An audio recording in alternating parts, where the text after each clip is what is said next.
guys, it's Rachel and welcome back to my channel. I hope you're all well and a huge hello if you're new here. Thank you so much for clicking on today's video. So today I actually have my updated tanning routine. I've tried to film this already a couple of times and it's just not worked. So I've had an outfit change, I've redone my makeup, done my hair. I guess it's just one of them days where things aren't going right. So fingers crossed you're actually seeing this video and I don't have to put it back another week and try to film it. But we'll see how it goes. So I actually uploaded a tan routine, I would say probably this time last year, if not a little bit later. I'm not 100% sure. In that video I was using the Ritz 60-minute tan, which, don't get me wrong, I'm still obsessed with. I still love that tan, I still use it to this day. I haven't gone off it, except in this video I'm going to be using the mollymae filter, which I'm sure everyone's heard of or used. I think I'm just last to jump on the bandwagon with this one. And I've been loving it so far. So I'm going to be sharing all my tips and tricks on how I do my tan, how I remove my tan, and how I keep it lasting. I don't know how different this is going to be to my tan routine this time last year. I think it's going to be pretty similar, if not the same, just with a different tan. But I'm going to do the whole shebang and share it with you guys. So any new viewers, if you haven't seen that video, hi, I hope you enjoy this one. I also just want to say I've just eaten a packet of Wotsits, so I'm just hoping I haven't got any Wotsits in my teeth or on my hands or anything like that. So if I do, I apologise now. I'm probably going to be editing back and be like, oh, there's a bit of Wotsit in that tooth, but I've had a look and I can't see any in the mirror, so fingers crossed it's fine on camera. But I'm going to hop straight into the video because I know I like to blabber and I don't want to make this video too long. So if you do want to see my tanning routine, carry on watching and we'll jump straight in. Alright, so I'm going to start off by talking about my prep and removing tan. So basically at the minute, the day that I tan is just kind of all over the place. Usually I would tan for the weekend, but as we know, we don't really have weekends at the minute. Every day is just kind of merged into one. So when I feel like tanning, that is when I tan. But what I will do in the run up is basically I like to shave at least a day or two before, just because I don't want to get them brown little speckles and bumps all over my skin that you get if you shave and tan in the same day. So that is what I'll do. I'll just shave everywhere and then I'll go in with an exfoliator. So the exfoliator that I've been using at the minute is just the Soap and Glory Scrub of Your Life. This is just a miniature bottle. I'll basically use whatever exfoliator. I don't really have any preferences, just have this one at the minute, so this is what I've been using. So basically I will shave everywhere and then I'll go in with the exfoliator and scrub off any dead skin and excess tan. So I usually do that 2 days before, and then the day before, if I still find I've got quite a lot of tan on my skin that I want to get off, the best thing for removing tan is the Bondi Sands Tan Eraser. This is a holy grail product of mine. I'm sure I've probably mentioned it a million times on the channel, but I find that this just removes the tan amazingly. So I don't use it the way the instructions tell you to use it. So this says basically apply it for 5 minutes, jump in a warm shower. But what I like to do is I run a warm bath, well, quite a hot bath actually, not too hot, but a good temperature, you know. And then I cake myself in this, usually on my arms and legs, focusing on my elbows and my knees, ankles, because I just find that that's where the tan really gets stuck in them areas. So I'll cake myself in these long as possible, usually around 5-10 minutes, even 5-10 minutes, 10-15 minutes, even 20 if I can. And then what I do is I'll get into the bath and then I'll use this scrubbing brush. It's not a cleaning scrubbing brush, it is for your skin. This is probably manky, I'm sorry. I'll dip this in the water, I won't use any soap or anything, and I'll just use circular motions and just scrub my skin. Not too hard, you don't want to rip your skin or anything like that, you don't want to cause any damage. Just gently, and honestly I just find that the tan literally melts off. It just comes off amazingly. And then I'll go back in with the exfoliator and the scrubbing brush and do another whole layer until all the tan is gone. And I just find that has worked the best for me. Basically that is how I like to remove my tan. It also keeps your skin super soft.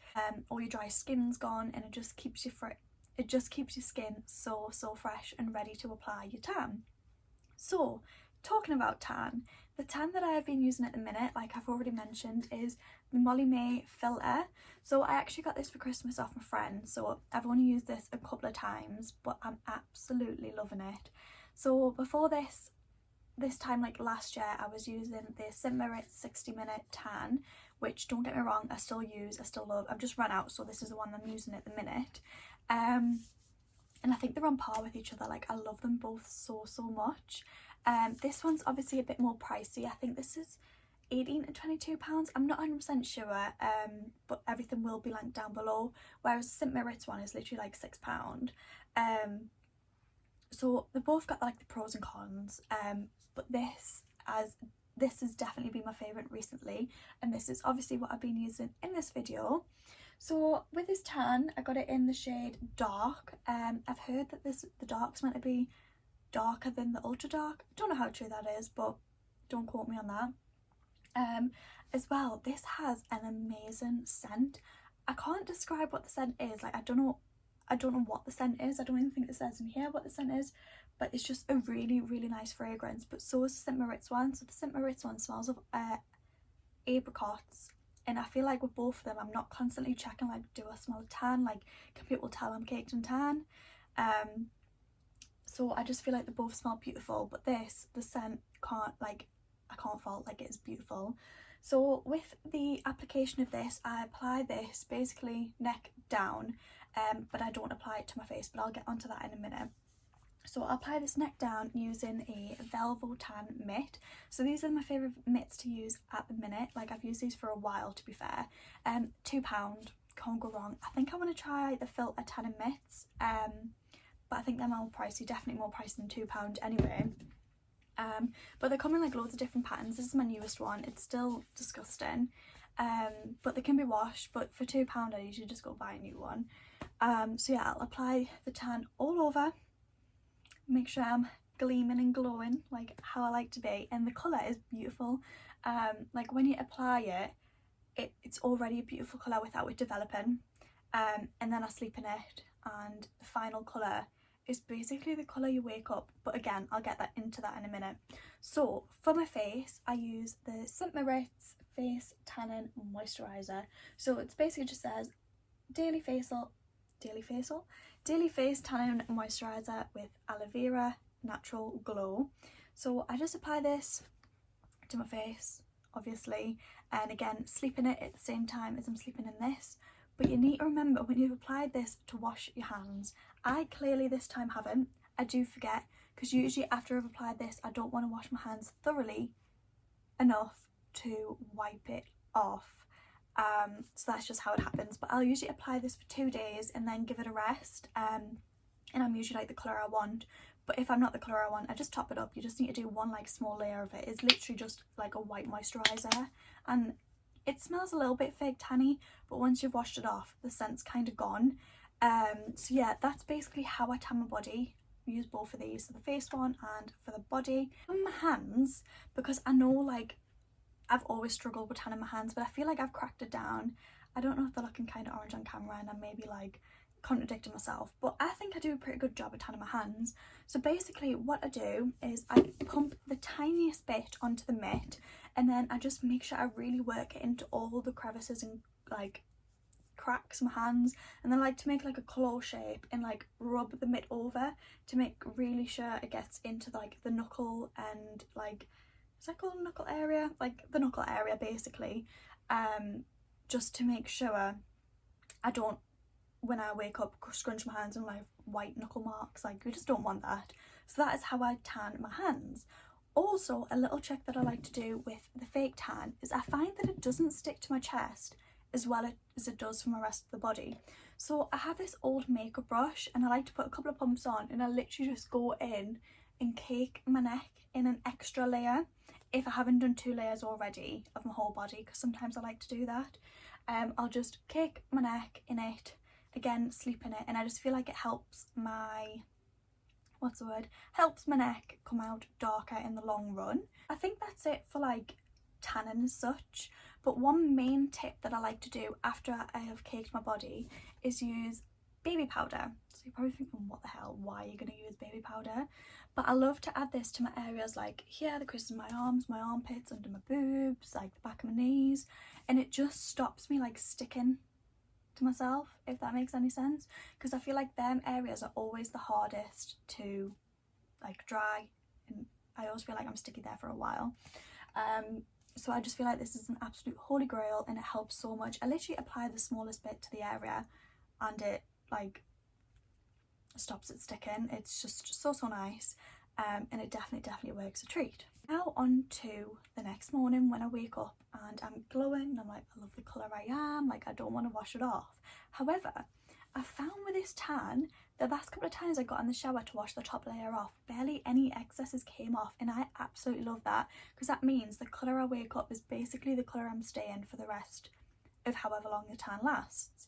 Whereas I find with the St. Moritz one, quite a bit of colour comes off. I'm still a nice colour at the end of it, don't get me wrong. Just feel like with this, it's lasting like a lot longer and I'm just staying the colour, which I absolutely love. So yeah, I'll jump in the shower, I'll wash it off.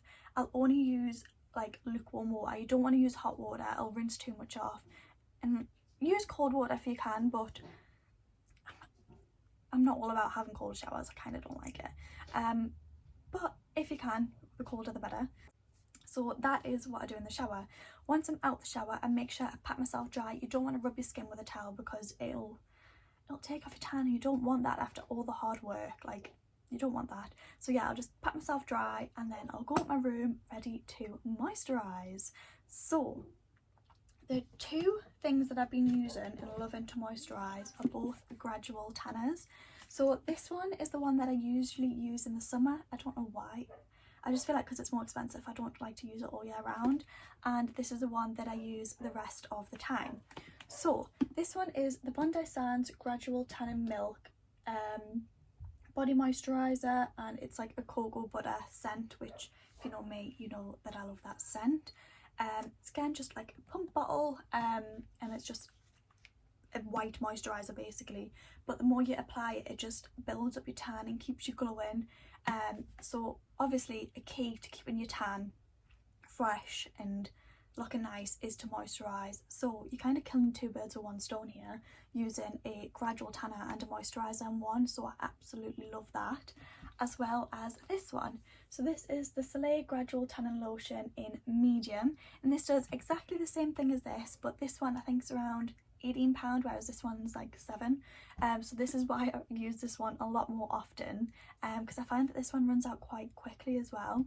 So this again is basically exactly the same. This one has a tropical scent, so completely different to that, but both smell absolutely beautiful. So I'll apply this to all my areas to keep myself moisturised and my tan topped up throughout the week. A moisturiser which I thought I would mention, which I sometimes like to use if I'm not using a gradual tan, is the Vaseline Cocoa Radiant Body Lotion. So this is just my favourite all-around moisturiser for the body. It smells amazing. It smells very similar to this one, but obviously this isn't a gradual tanner, this is just a body moisturiser. So if you don't want to wear a gradual tan, if you just want to keep your tan on, I suggest just using a normal moisturiser, but please use a moisturiser because it helps so much with keeping your tan long lasting. So that is actually all my tips and tricks mainly for my tan. They're all the products that I use on like a weekly basis, and I can't fault any of them. They're like my favourite things ever. If there's any like tans you want me to try out and review, I will like sure do it, so just let me know down below. But I am going to end this video here because that is my whole tanning routine basically. There's nothing else that I do. So if you have enjoyed, don't forget to go down below and hit the thumbs up, subscribe if you haven't already. But yeah, that is everything. I hope you have enjoyed, and I'll see you next time for another video.